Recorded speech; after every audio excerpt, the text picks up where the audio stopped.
Media Day is next week for the Penn State Nittany Lions wrestling team, and so we've got an updated roster to get to, and of course the guy who's going to give you all that information is Greg Pickel of Blue-White-Illustrated.com, our wrestling reporter who's done a great job this offseason of keeping everyone abreast of what's going on with the team in their international and professional, or however you want to phrase those, tournaments outside of the actual season, but the season is here, so let's get into it. Greg, welcome to the show. Are you excited to have more of this going on, or is it more of that, well, we've got a month of two things happening at once with football and wrestling, so it's just going to be spreading Greg Pickel even thinner?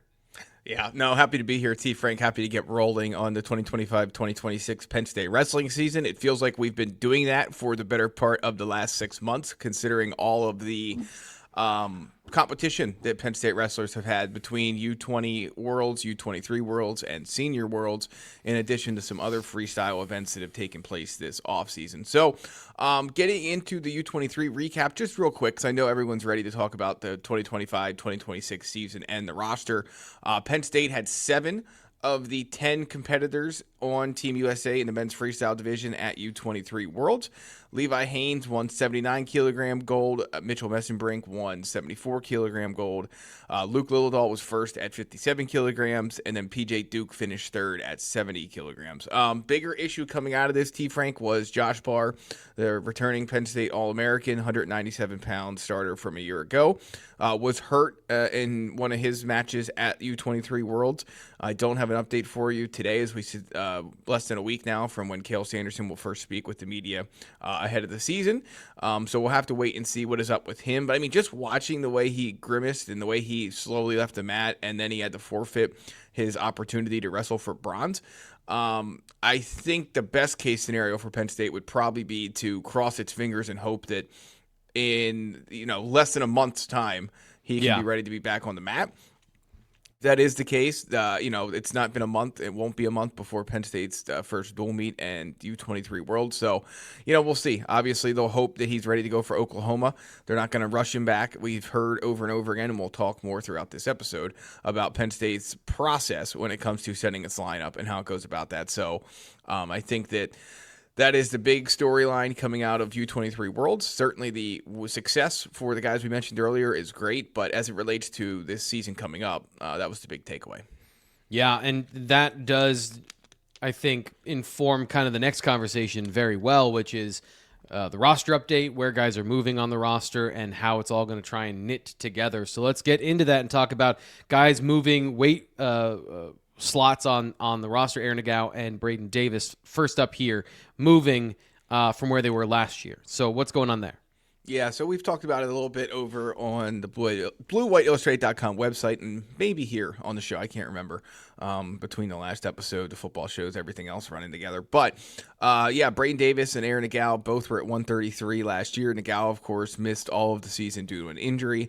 Braden Davis ended up becoming an All-American, finishing 5th at 133. Both of those guys now moving up to 141, which is, of course, the spot that Bo Bartlett vacated. So right now it looks like the tea leaves say that Braden Davis is probably going to be the guy to get the first crack at that. But to the point of Penn State's process when it comes to setting a lineup, I don't expect Cale Sanderson to come out, unless Nagao would still be hurt or something like that, which I don't believe to be the case. I don't expect Cale Sanderson to come out and declare one of those two to be the full-time starter at 141. Yeah. Why? Because you have dual meets in the non-conference slate. You have the Army Black Knight invite, where those two guys could very likely end up wrestling in the finals. So you'll have 2 dual meets in one day at the collegiate wrestling duels in late December. So there's time to figure all this stuff out. Penn State is worried about setting its best lineup for the postseason, and it'll take as long as it needs to get there. So both those guys up at 141, pretty interesting. When you talk about Ono, the Japanese superstar world champ from 2024, now officially on the roster, he's listed at 133 pounds. So there was some question, T. Frank, about whether he was going to be at 133, whether he was going to be at 141. He's competing at the Bill Farrell Invitational this weekend at 57 kilograms, which is closer to 125 pounds. But long story short with him is that it looks like a redshirt year is coming for him. He's listed as a junior on the roster, which a redshirt year then would give him the chance to wrestle as a redshirt junior and a redshirt senior after his first year at Penn State. So we'll see how that all plays out. Again, you can't really talk in absolutes with the Penn State plan. I think the plan, without a doubt, is to redshirt him, but you never know. You never know how things play out during the first half of the season that may change the approach for the second half. But right now, I would expect him to redshirt. I would expect Marcus Blaze to start at 133 pounds. Perrysburg, Ohio standout, top recruit in the class of 2025, is now at Penn State. Had a tremendous international freestyle season over the last couple of months, and it looks to me like he's going to be the guy there at 133. I want to go back to the 141 conversation and Braden Davis, a guy who, as you mentioned, All-American last year, finished fifth, 17-7 throughout the season. And I think the best way to describe him maybe would be inconsistent at times.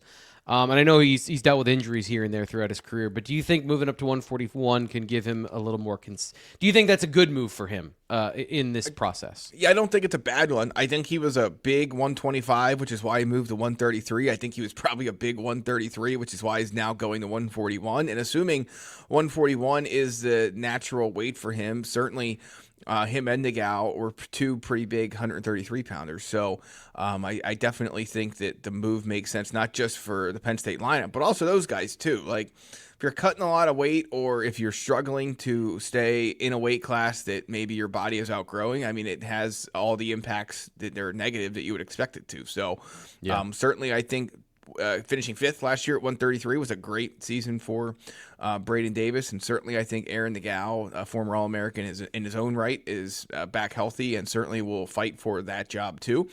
And for both of those guys, it seems like they're in the right weight class both for them and for this lineup. Now I'll just wait and see how it all shakes out again. I think Davis gets the first crack next Friday night against Oklahoma, but I would not pen anything into or write anything in stone just yet. What are your expectations for Marcus Blaze? Obviously, a lot of excitement for him. What are you imagining? What are you expecting in terms of what we've seen from freshmen if he's out there competing? Yeah, so, I think when you look at this freshman class, Penn State brings in another highly regarded group, finishes number one, I believe, in everyone's rankings for the class of 2025. So a tremendously talented group. When you talk about the guys that could be in the lineup this year, certainly it looks like two are the ones to keep an eye on first. Marcus Blaze, we've mentioned 133 pounds, who will have every opportunity to compete for a title there. Certainly a guy who many will look at as a potential All-American come the March NCAA tournament in Cleveland. Will he do it? It's always easier said than done for freshmen, right? Obviously, this is a guy who has basically wrestled the length of a full season between his high school season last year and then the international offseason, the international freestyle wrestling he did in the offseason. So certainly he is battle tested. There's no doubt about that. So certainly will be interested to watch him. And then the other one is at 157. Does P.J. Duke take that spot from returning All-American Tyler Kasak, a junior, who is back on the roster at 157? We'll see. There's some thought that Duke will take that. Kasak will redshirt. And then maybe they flip spots next year. But time will tell on that. Again, I don't think you pen anything in with the way Cale Sanderson and co operate. I don't think he's going to come out next week and say this is the definite plan. Could end up working out that way, yes. But I think at this point, those are the two you might see from the freshman class in this Penn State lineup this year. So then the last place I think that we have a major conversation is you no longer have Greg Kirkfleet, so the heavyweight spot is open. Cole Mirasola, I think everyone was very excited about Cole Mirasola, but it's not going to, as you mentioned, not going to be handed to anybody. So what do you see there? What do you see in terms of that battle for the heavyweight spot? Yeah, getting Lucas Cochran back for another season, T. Frank, I think is definitely something that maybe was unexpected. A guy who competed at 197 from a weight class perspective last year for Penn State, but has experience bumping up to heavyweight in the past. And we'll see how this all shakes out. I think he's certainly maybe a little bit bigger than Cole Mirasola and would give Penn State a bigger body in a weight class that not everyone obviously wrestles at 285 or anywhere close to it. Kirkfleet was a guy that was 245, 250, I guess towards the end of his career, maybe a little bit bigger than that. But point being, Cochran's a more experienced guy. I'm not saying he's going to beat Cole Mirasola outright for the job, but he will have a chance to. And certainly Cole Mirasola has been waiting for this opportunity as well. And we'll see if, which one of these guys comes out on top. But again, someone's going to have to get the first start on Friday night next week when Penn State welcomes Oklahoma to the Bryce Jordan Center. That doesn't mean that guy is going to hold the job down long term. for the rest of the year. So I think that battle will continue. But for Penn State, they were in a spot where Cochran clearly wanted to come back. They will take the competition and veteran presence in the room. If he wins the job, great. And if not, I'm sure he'll be a great training partner for the other upper weights in that room, including Cole Mirasola. All right, so any final thoughts about the roster update and some of the things that we've learned this week from Penn State wrestling? Yeah, so I mean, a couple things that we haven't just had time to talk about here on the show based on when we have recorded and things of that nature. First one I would point out here is that James Whitbread, a class of 2027 recruit from State College, committed like literally a half hour after we recorded last week's show or 2 weeks ago show. He did, so, yeah. Yeah, so look, and I'll just say it now. I'll stop right here 11 minutes in. Like, we have an incredible knack for recording this, and then something happens, like, within hours of that being the case. So just keep that. If you don't hear us talking about something you think we should be talking about, that's more than likely why, and we'll have it covered in an article over at Blue-White-Illustrated.com. But, the Big Ten Network matches came out. We have that list over at BWI, so you can check that out. When it comes to the rankings, not a ton of surprise from Flow, Intermat, and the Open Mat this week. Zach Ryder, former Penn State wrestler, one of 3 former Nittany Lions who picked up wins elsewhere this weekend. David Evans won his opener at 149 at Utah Valley, and Relius Dunbar won his first match at 165 at Duke. Ryder, pretty big jump after beating Jackson Smith, in the NWCA All-Star Classic down at Rutgers. So he moved up. But, yeah, not a whole lot of movement there as you would expect. We'll get more movement, I think, probably going into next week as some more duels take place over this coming weekend. And then for Penn State, we're almost there. T. Frank, as you and I talk and record this, we are less than 10 days away from the Penn State season starting. So I'm looking forward to it. The roster's out, the schedule's out, and now we just have to see how this all shakes out for Penn State. Certainly another title, favorite to win it all this year. I don't think our friends at BetMGM have any betting odds out for that. But if they did, Penn State would be a pretty prohibitive favorite. So we shall see. Shocker. But, yeah, not a whole lot of, again, I think when it comes to the roster, the big takeaways, with junior eligibility would seemingly indicate he has 2 years of eligibility. Penn State was, of course, hoping that would be the case. I'm not saying that's guaranteed. I would prefer to hear Cale Sanderson talk about that next week, but certainly, on paper at least, it looks that way. So that's good news for him and for Penn State. And then, from there, we'll just see how everything shakes out. But the roster pretty much looks as we expected it to.